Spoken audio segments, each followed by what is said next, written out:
வணக்கம். இன்றைக்கு ஒரு சிறிய கதையின் மூலமாக தியானத்தின் பயன்பாட்டை குறித்து நாம் பார்க்கவிருக்கின்றோம். ஒரு ஊரில் ஒரு சிறிய கிணறு இருந்தது. அந்த கிணற்றில் ஒரு முதலை வாழ்ந்து வந்தது. பல ஆண்டுகளாக அந்த கிணற்றில் இருந்த மீன்களையும் தவளைகளையும் மற்றும் சிறிய உயிரினங்களையும் உணவாக உண்டு வாழ்ந்து வந்தது. அந்த கிணற்றின் மிகப்பெரிய உயிரினம் நான் தான் என்று பெருமையுடனும் வாழ்ந்தது. அந்த முதலைக்கு அந்த கிணறே உலகம். அதற்கு வெளியே இன்னொரு உலகம் இருக்கிறது என்பதே தெரியாது.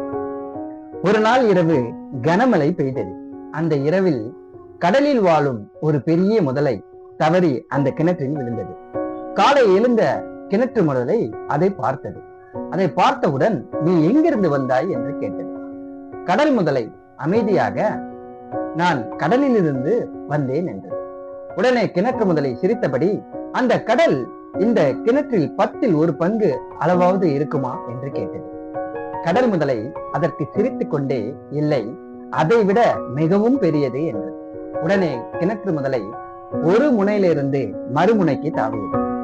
இவ்வளவு பெரியதா என்று கேட்டது. இல்லை, அதை விடவும் பெரியது என்றது. மீண்டும் இன்னும் கொஞ்ச தூரம் தாவியது. அப்படி என்றால் இவ்வளவு பெரியதா என்றது. இல்லை நண்பா, இன்னும் பெரியது என்றது. இப்படி பலமுறை கேட்டும் கடல் முதலை ஒரே பதிலதான் கூறியது. பிறகு அது மெதுவாக சொன்னது, நண்பனே, நீ இந்த கிணற்றை தவிர வேறு எதையும் பார்த்ததில்லை. அதனால் தான் இதுதான் உலகம் என்று நினைக்கிறாய். ஆனால் கடல் என்பது கண்களால் முழுவதும் பார்க்க முடியாத அளவுக்கு பறந்து விரிந்தது. இதை கேட்ட கிணற்று முதலை நம்பவில்லை. நீ பொய் சொல்கிறாய் என்றது. இதைவிட பெரிய உலகம் எதுவும் இருக்க முடியாது என்று கோபமாக கூறியது. சில நாட்களுக்கு பிறகு கனமழை பெய்தது. கிணறு நிரம்பி வழிந்தது. வெள்ள நீரோடு 2 முதலைகளும் கடலுக்கு சென்றன. அங்கு சென்ற கிணற்று முதலைக்கு பெரிய அதிர்ச்சி காத்திருந்தது. எவ்வளவு தூரம் பார்த்தாலும் முடிவே தெரியவில்லை. அந்த கணத்தில் அதன் அகங்காரம் உடைந்தது. அது மெதுவாக கூறியது, இத்தனை நாட்கள் இந்த சிறிய கிணறே உலகம் என்று நினைத்து வாழ்ந்தேன். இன்றுதான் உண்மையான உலகத்தை பார்க்கிறேன். நான் கற்றுக்கொள்ள வேண்டியது இன்னும் எவ்வளவோ இருக்கிறது என்பதை இப்போதுதான் புரிந்து கொண்டேன். நண்பர்களே, இந்த கதை வெறும் முதலை பற்றியது அல்ல, இது நம்மை பற்றியது. நம்மில் பலரும் கிணற்று முதலையை போல கண்களால் காணும் இந்த உடல் உலகம்தான் முழு உலகம் என்று நினைத்து வாழ்கிறோம். ஆனால் பல ஆன்மீக மரபுகளின்படி நம் உடலுக்கு அப்பாற்பட்ட ஒரு நுண்ணிய ஆற்றல் உலகமும் உள்ளது. அந்த ஆற்றலை உணர்ந்தால்தான் நம்முடைய உண்மையான திறமைகளையும் மன அமைதியையும் ஆன்மீக வளர்ச்சியையும் அனுபவிக்க முடியும் என்று கூறப்படுகிறது. அந்த பயணத்திற்கு உதவும் ஒரு முக்கியமான வழி தியானம். தியானத்தில் பல முறைகள் இருந்தாலும் சக்கராதானம் மிகவும் முக்கியமானதாக கருதப்படுகிறது. ஏனெனில் சக்கரங்கள் என்பது நம் உடலில் அமைந்துள்ள ஆற்றல் மையங்கள் என்று பல யோக மற்றும் ஆன்மீக மரபுகள் விளக்குகின்றன. ஒவ்வொரு சக்கரமும் நம் வாழ்க்கையின் ஒரு குறிப்பிட்ட அம்சத்துடன் தொடர்புடையதாக கருதப்படுகிறது. இப்போது நாம் நம் உடம்பில் உள்ள அந்த 7 முக்கிய சக்கரங்களை பற்றியும் அவற்றின் தன்மைகளை பற்றியும் சுருக்கமாக பார்ப்போம். இந்த 7 சக்கரங்களும் சமநிலையில் இல்லை என்றால் என்ன அறிகுறிகள் நம் உடலில் தோன்றும் என்பதை பற்றியும் சுருக்கமாக பார்ப்போம். முதலில் மூலாதார சக்கரம். இந்த சக்கரம் நமக்கு பாதுகாப்பு உணர்வு மற்றும் வாழ்க்கையின் அடிப்படை நம்பிக்கையுடன் தொடர்புடையதாக கருதப்படுகிறது.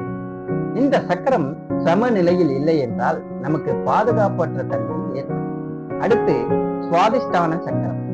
மகிழ்ச்சி, படைப்பாற்றல் மற்றும் உணர்வுகளின் இயல்பான ஓட்டத்துடன் தொடர்பு படுத்தப்படுகிறது.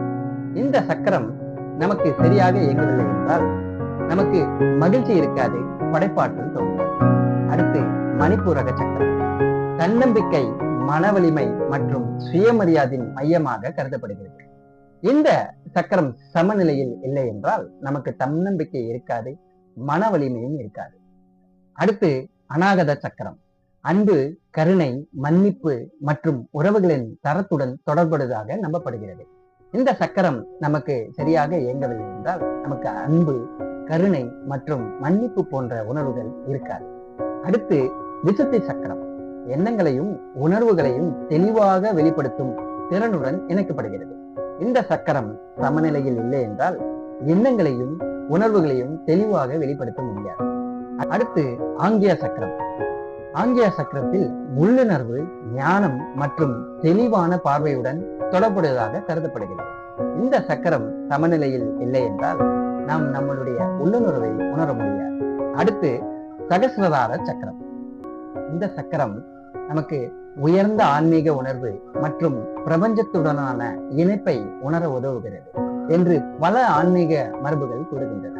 இந்த சக்கரம் சமநிலையில் இயங்கவில்லை என்றால் ஆன்மீக உணர்வுடன் தொடர்பை ஏற்படுத்த முடியாது. நீங்கள் வாழ்க்கையில் அடிக்கடி சந்திக்கும் சில மன அழுத்தங்கள், பயம், தன்னம்பிக்கை குறைவு அல்லது உணர்ச்சி சிக்கல்கள் போன்றவை இந்த ஆற்றல் மையங்களின் சம நிலையின்மையுடன் தொடர்புடையதாக சில ஆன்மீக கோட்பாடுகள் விளக்குகின்றன. ஆகவே நாம் ஒவ்வொருவரும் சக்கராத்தியானம் பழகி நம் உடம்பில் உள்ள ஒவ்வொரு சக்கரத்தையும் நன்றாக இயக்கி நம் வாழ்க்கைக்கு தேவையான அனைத்து வளங்களையும் உடல் நலனையும் பெற்று வாழ்வோம் என்பதை தெரிவித்துக் கொண்டு விடைபெறுகிறேன். மீண்டும் ஒரு பயனுள்ள வீடியோவில் சந்திப்போம். நன்றி, வணக்கம்.